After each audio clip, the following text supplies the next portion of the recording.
축축한 미스테리. 캐나다 북부에 사는 한 부모는 10대 아들을 집에 두고 쇼핑을 하러 갔습니다. 아들은 새 TV를 벽에 설치하겠다고 했어요. 쇼핑몰에 가는 길에 어머니는 다리미를 꽂아두고 온 것이 생각났어요. 그래서 집으로 돌아왔는데 집이 너무 추웠어요. 어머니는 중앙 난방을 켜고 다시 집을 나섰습니다. 한참 후 집에 돌아오자 1층 천장에서는 물이 떨어지고 있었고 2층에서 아들이 정신을 잃은 채 물 바닥에 누워 있었고 TV는 벽에 비스듬히 걸려 있었습니다. 무슨 일이 있었는지 짐작할 수 있나요?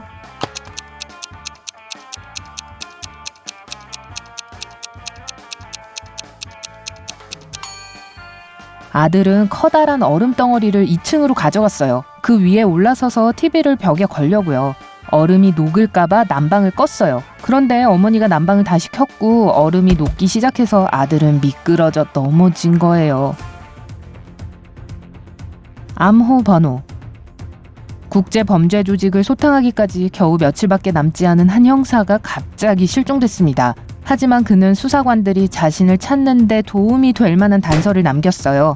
자세히 말하자면 특별암호였죠. 710-5735-34-5508-51-7718. 경찰에게는 3명의 주요 용의자가 있습니다. 존, 빌, 아담이었죠. 형사가 남긴 암호를 풀어서 경찰이 올바른 범인을 체포할 수 있도록 도울 수 있나요?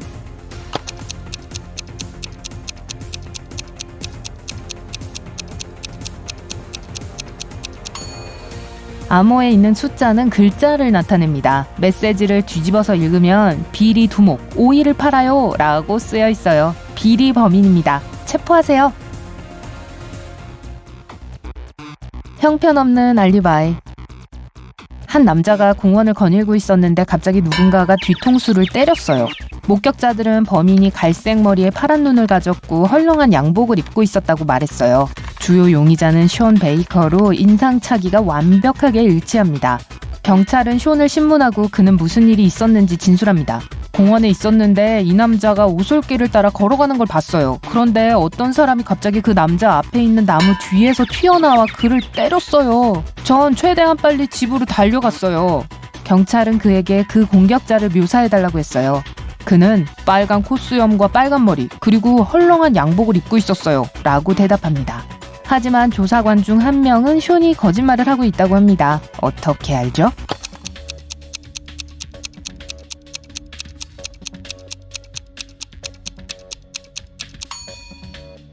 숀은 공격자가 그 남자 앞에 나타났다고 했지만 그건 완전히 말도 안 되는 소리예요. 그 남자는 뒤통수를 맞았으니까요.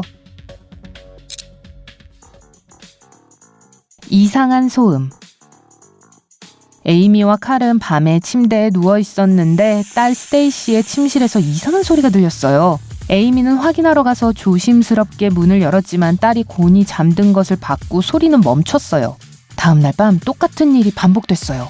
그리고 아침에 에이미는 딸의 침대 밑에 뱀 허물이 놓여있는 것을 발견했습니다. 놀란 가족들은 온 집안을 뒤졌지만 뱀을 찾을 수 없었습니다. 그리고 그 소리는 매일 밤 계속됐어요.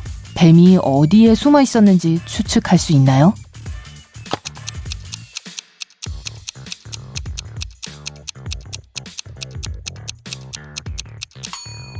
벽 안에 있어요. 밤이 돼서 조용해지면 뱀은 밖으로 기어 나오곤 했지만 모두가 일어나면 뱀은 파이프 안과 판자 사이에 숨어버렸습니다. 부주의한 손녀. 셀리는 할머니 약을 사러 약국에 갔습니다. 약사는 처방전을 보고 4개의 똑같이 생긴 알약을 줬어요. 2알은 혈압약, 2알은 다리약이었어요. 약사는 셀리에게 할머니가 잠들기 몇 시간 전에 각 약을 한 알씩 먹여야 한다고 경고했습니다. 소녀는 고개를 끄덕이고 약을 가방에 넣었습니다. 집에 도착했을 때 셀리는 자신의 실수를 깨달았어요. 가방에 완전히 똑같이 생긴 알약 4개가 섞여 있었어요. 할머니가 약을 먹을 시간이 됐을 때 셀리는 방법을 알아냈습니다. 어떻게 했을까요?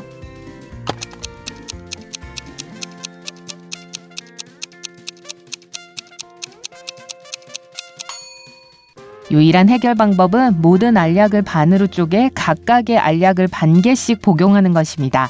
그러면 할머니는 확실히 올바르게 약을 드시게 됩니다. 닭 수수께끼. 이번에도 셀리의 할머니예요. 할머니는 3일에 3개의 알을 낳는 암탉 3마리가 있어요. 셀리는 달걀 판매가 좋은 사업이 될 수 있다고 생각했고 할머니께 같은 종류의 암탉 12마리를 더 사드렸어요. 셀리는 빨리 수익을 얻고 싶지만 수확을 그렇게 잘하지는 못합니다. 할머니가 앞으로 15일 후에 달걀을 몇 개 얻을 수 있을지 계산하는 걸 도와줄 수 있나요?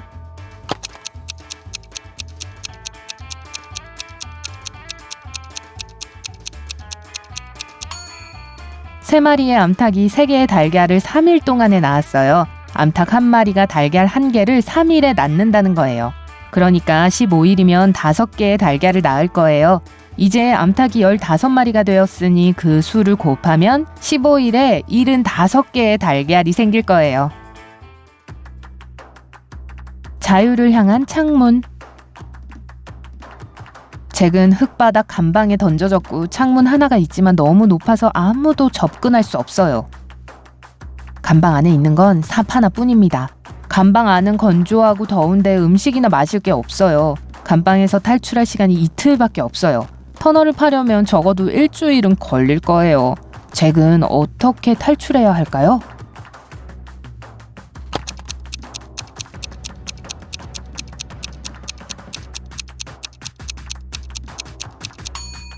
삽을 이용해서 창문 아래에 흙을 파서 쌓아 올리고 그 위에 올라가서 감옥에서 탈출해야 합니다. 너무 탈출하기 쉬운 감옥 아닌가요? 개학. 학년 첫날 지리 선생님이 사라졌습니다. 경찰은 4명의 용의자를 확보했어요. 정원사, 수학 선생님, 코치, 그리고 교장 선생님이었어요. 문제는 모두 알리바이가 있다는 거였어요. 정원사는 덤불을 자르고 있었어요. 수학 선생님은 중간고사를 치르고 있었어요. 코치는 농구를 하고 있었습니다. 교장 선생님은 학부모와 함께 사무실에 있었습니다. 그럼에도 불구하고 범인은 즉시 체포되었습니다. 경찰은 이 미스테리를 어떻게 풀었을까요?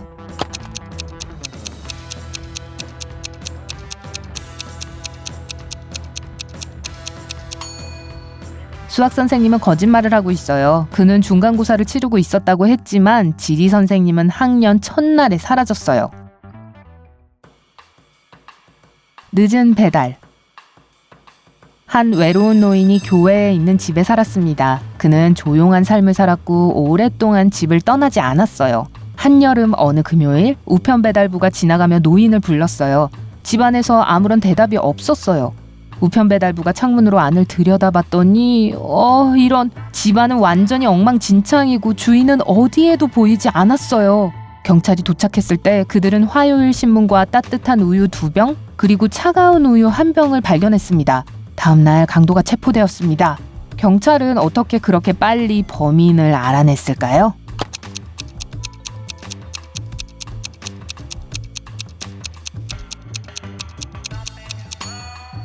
당연히 우편 배달부였어요. 그는 수요일이나 목요일에 아무도 신문을 읽지 않을 것이라는 것을 알고 있었습니다. 그래서 금요일이 돼서야 온 거예요.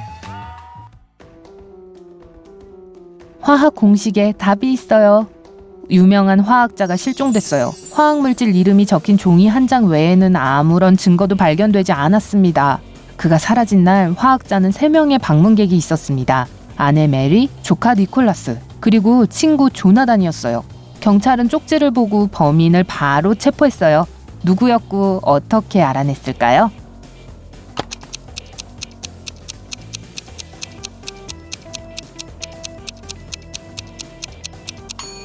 화학자의 조카인 니콜라스였어요. 종이에 적힌 화학물질의 기호를 합치면 그의 이름이 됩니다.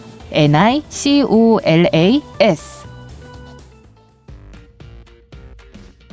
멀쩡한 자동차. 한 남성이 자신의 차에서 의식을 잃은 채 발견됐습니다. 경찰이 근처에서 돌을 발견했는데 그 돌에 머리를 맞은 게 분명했어요. 하지만 차창은 그대로였고 차문은 잠겨 있었습니다. 어떻게 누군가 차를 손상시키지 않고 차 안으로 돌을 던질 수 있었을까요?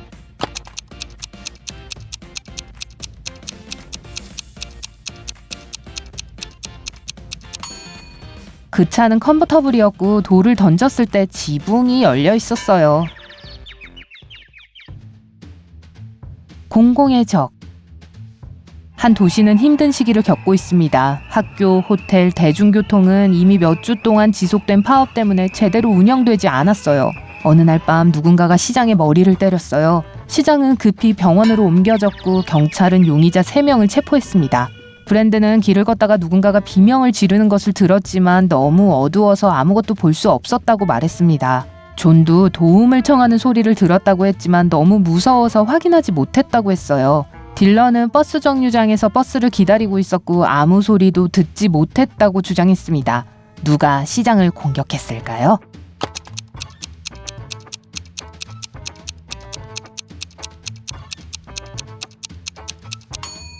딜런이었어요. 파업 때문에 몇 주째 운행하지 않는 버스를 기다리고 있었을 리가 없었으니까요.